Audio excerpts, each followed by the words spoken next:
Meanwhile, violence against prison officers is soaring as the prison estate comes under increasing pressure with a lack of staff.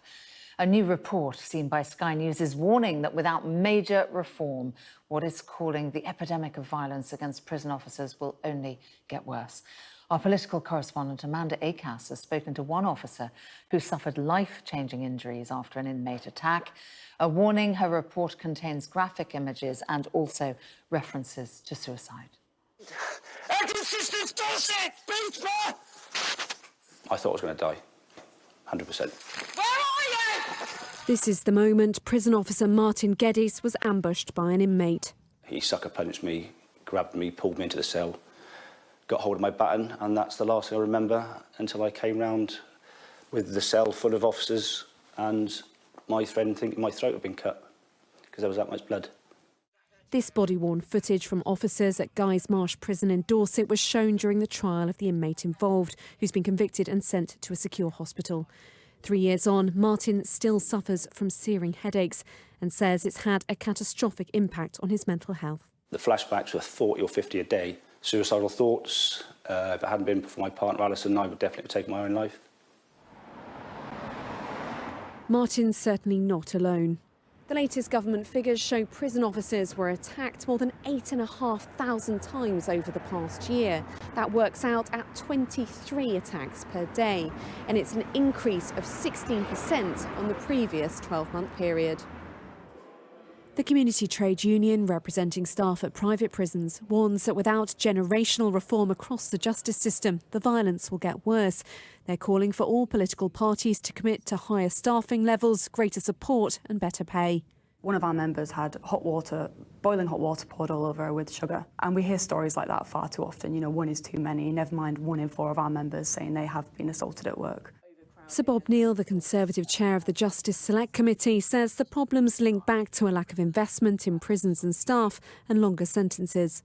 Overcrowding means that very often you have got restricted regimes, there's a lack of any purposeful activity.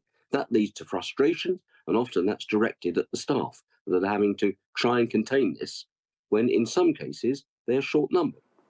The Ministry of Justice say the overall level of assaults is still 10% lower than before the pandemic, but violence is never tolerated, so they've increased the maximum penalty for assaulting prison officers and invested £100 million on tough new security measures. But for Martin, it's just not enough. It's a job I absolutely loved doing, I really did, but I would never go back. I've had to resign because I just don't feel safe on a landing anymore. Amanda Acas, Sky News. Well, we should say that if you've been affected by anything in that report, you can contact the Samaritans. Details on our screen, 116123, or you can email them, joe@samaritans.org. Joining me now is Steve Gillan, the General Secretary of the Prison Officers Association. Steve, good to see you this afternoon. You presumably won't be surprised by those figures. Why do you think that violence against prison officers has soared since the pandemic? Well, it hasn't just soared since the pandemic, and I'll deal with the Ministry of Justice statement first of all, because their statement is just burying their head in the sand and in denial, actually. If you actually take the figures and go back as far as 2010, actually assaults on prison officers have increased by 190%. And serious assaults have increased by 145%. They're the real figures. It's not coming down, it's getting worse. So they can play around with the figures all they want. And when we see the likes of an ex-prison officer who was forced to retire, such as Martin, or resign because of a really serious injury, I think that speaks volumes. And I want to see this report because we are obviously the largest recognised trade union in the public sector. And we have recognition agreements in the private sector as well. It is out of control, and it's out of control for many reasons, as to what Sir Bob Neal has alluded to, and my members are at the receiving end of picking up the pieces from failed government policies of all political persuasion. And I want to see a system put in place where safety comes first for my members, because it's certainly not happening at the moment. And I have seen, and my union has seen, horrendous, life-changing experiences of prison officers through dreadful assaults that sadly the children and their partners get to see when they come home. No worker should ever have to suffer that. No, I remember we were covering stories about the situation and the conditions within prisons a lot back in, I think, 2018. There were a lot of prisons put in special measures. We've got overcrowding as a significant problem. Is there just also a culture of violence which has sort of spread through the prison community? Well, I don't know. There can be many different levers to drive violence up, you know, whether it's prisoner on prisoner or prisoner on staff. What my union's been calling for, because we know that the whole criminal justice system and prisons is in disarray, and it has been because of cut after cut after cut, prison officer shortages and so forth, and getting rid of 100,000 years of experienced staff. That's a recipe for disaster. Now, we've been calling for a royal commission for quite some time into the whole situation in the criminal justice system, and until a political party is brave enough to actually do that, we're just going to go around in circles. But I've got to say, and I say again to all political parties, don't just talk tough on crime.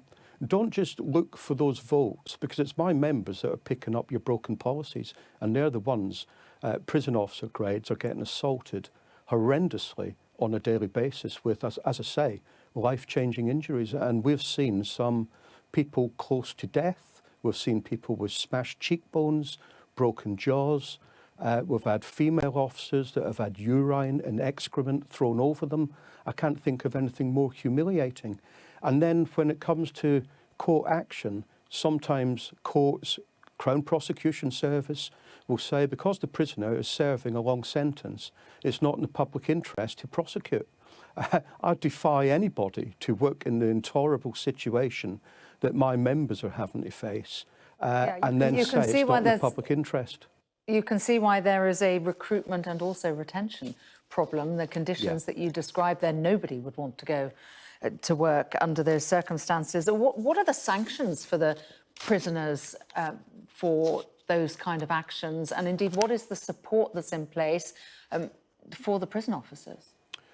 Well, that's a twofold question. I don't think the sanctions are anywhere near enough because, as I've just identified there, on many occasions for the 8,000 odd assaults, they never get near a court, quite frankly. So the system is letting us down, even though they've brought new legislation in to protect prison officers and indeed emergency workers. But to get through a court system, I've seen some horrendous assaults that never get anywhere near the court. I've heard of and we've dealt with sexual assaults on our female members that quite frankly are swept under the carpet. The CPS aren't interested half the time. As for the employer, I think they try their best to deal with members, my members, their members of staff that are assaulted. But I still think it's woefully inadequate because sometimes they will be assaulted and the next thing they've been shuffled out the door, so simply because they can't render effective service because they've been mutilated in the place of work. It's not right. And I say to all politicians and leaders of the party, Keir Starmer included, along with Rishi Sunak, deal with the epidemic and crisis in our prisons and don't just say you're going to lock people up for longer, because it's my members that pick up those failed policies. And quite frankly, it's just not good enough. Steve Gillan there with an extremely sober assessment of the realities faced by prison officers. Thank you for your time. You're very welcome. Thank you for having me on.